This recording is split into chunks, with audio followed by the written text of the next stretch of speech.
That's some great advice. Yeah. Next slide. All right, so this is the important stuff.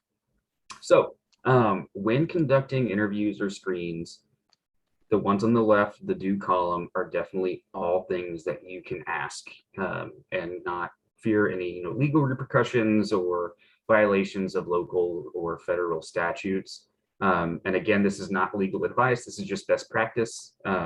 So reliable transportation is something that is pretty vague, and that's what you're going to see a lot in the do column.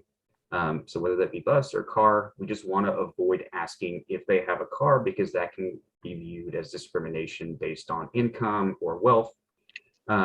Small talk is awesome. I find small talk is a really great way to get candidates who might be a little bit less forthcoming to open up, talk about themselves a little bit, and that's going to be a great indicator on what type of person they are, what they're interested in, what experience they have, and things like that.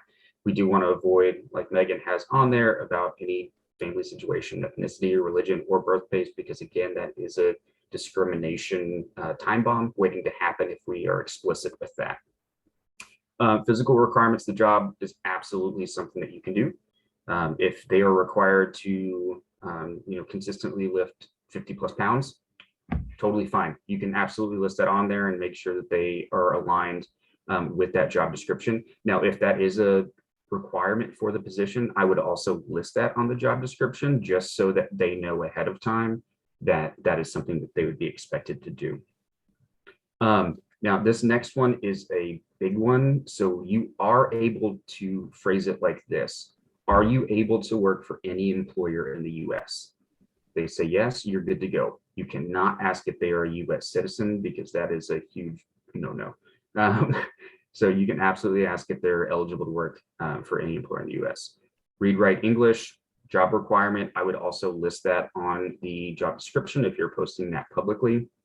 And then you can ask if they're willing to submit to a background check, but you can also make the statement too, we like you, but we do have to do a background check, something like that, just so that they're made aware that that is a requirement of employment. But you cannot ask if they've had a criminal history or been arrested or anything like that. So definitely Megan has laid out the best points to ask, and then definitely ones to avoid on there. Absolutely. Well, thanks for having me. Great slides, and we'll talk later. Sounds good. Thanks. All right. Bye. Bye.